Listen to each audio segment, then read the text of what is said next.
Hi, my name is Jeremiah Neal, and today I'd like to reflect upon the video that I watched at this URL. And this is a QR code I will send you to that URL. I just wanted to kind of make it easy to view the video. I'm also going to post a link on the video that I watched referring to this video.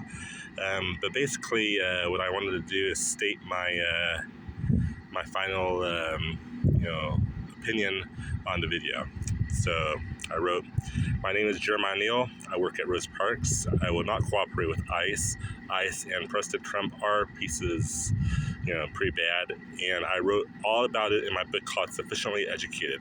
Per policy and my ethics, I will not cooperate with ICE. Trump already slashed disability support and tortured children in his last administration. ICE is welcome to snoop on this video, but I kindly ask that they do not mess with me or the school district.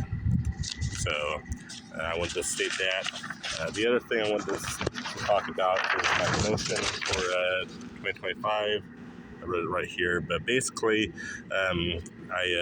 we met with Frank, and he discussed some things. It was really interesting because he gave us another passage, and through the passage, I reflected on it, and I came up with a trust-dwelling anxiety. So there's some people who were felt like they were in a dark time, not trusting the Lord God, and it gave them, I felt from reading that it gave them a lot of anxiety. And then someone else in the group mentioned dwelling upon anxiety, which is quite interesting because a lot of us do dwell on our anxiety, and that can happen when we have a trust issue. But in my devotion, I wrote that in 2024, I wrote my first Lenten devotional. I hadn't seriously attended church in over 30 years, not since I went to Holy Cross with my grandfather. I didn't know much about writing a devotional, so I researched it and determined that prayer was a major part of Lent. I prayed deeply at twilight under the stars, and those moments brought back fond memories of praying with my grandfather before bedtime, reminding me of the comfort and connection I felt in those times. I have questioned my faith and how to reconcile my beliefs with religion. In Luke 22:23-24, even Jesus struggled in Gethsemane. Sorry, my pronunciation is really bad. As he prayed more earnestly, God sent an angel to strengthen him.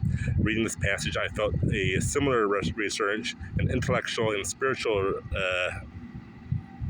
recognition that strength comes through seeking and reflection. After a year away from First Lutheran Church, I reflected deeply upon my belief. I prayed under the open sky in the fall and thought about returning. Pastor Kurt shared words that left an impression that all kinds of people are welcome in God's church. Being at First Lutheran has brought me comfort, accepting, and welcoming community. This year I pray again during Lent, grateful for the harmony I found in prayer, reflection, and the support of community. So I just wanted to mention one thing I said about open sky. Basically, it's my way of just saying that my beliefs are open. So I feel I am an atheist that also goes to church to kind of gather my thoughts there, my understanding with the historical parts of religion. When I mentioned the sun in there, I'm talking about God, and then the stars is quite interesting because originally it was a star, meaning that God was becoming distant from me. But now I realize that when I mention stars, it seems like I'm thinking about other religions, not just Christianity, and how all the gods out there, are kind of, one and the same. So like the Greek gods is kind of what I'm thinking about. And I have also had this sort of idea that, the Greeks kind of took religion from Judaism, and manifest it into their own religion, as Judaism has done that, before, I think a couple, was it hundreds or thousand years ago, 2,000 years ago, something like that. But basically, it's just my way of saying that, my beliefs are open. They're not just shut to just Christianity. I'm an atheist. I look at most of the historical parts of religion. I think there's I think Useful Charts is one that I subscribe to. I'm religiously subscribed. Watch his videos about the history of the 10 tribes and how they correlate to different parts of the Middle Eastern area. So, but that's basically what it's all about. I felt when I read this at church, I did not feel a tear in my eye. I felt that I had truly, I felt confident and good with this, because I wasn't speaking from emotion. I was just speaking through what I felt was, my true feeling and honest feelings about religion and God, and the history of God and atheism, and the different gods. I've been in a Mormon church where they have different beliefs about people going to some kind of form of hell, where there's like a prison or something that people go into, a paradise, hell, or something like that. But I'm truly open to religions, even Satanism.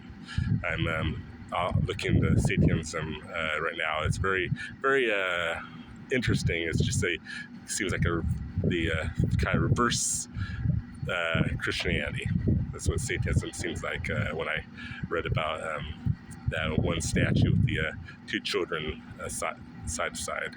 So it's very interesting. I think religion can be a coping thing, which is why I thought that when I read, when we talked about trust-dwelling anxiety, I was it just kind of rolls it all together. It just puts kind of, it's kind of like the crown of it. Trusting dwelling anxiety, trusting Satan or something that would give people a lot of anxiety. But in that case, it was trusting God to save them from the dark. It seems like. So it's just it's a reflection basically of my what I felt at that time. So, but that's pretty much it. The main thing was about ICE. I do not agree with ICE at all. Come on, just leave those kids alone. And that's all I have to say today. All right.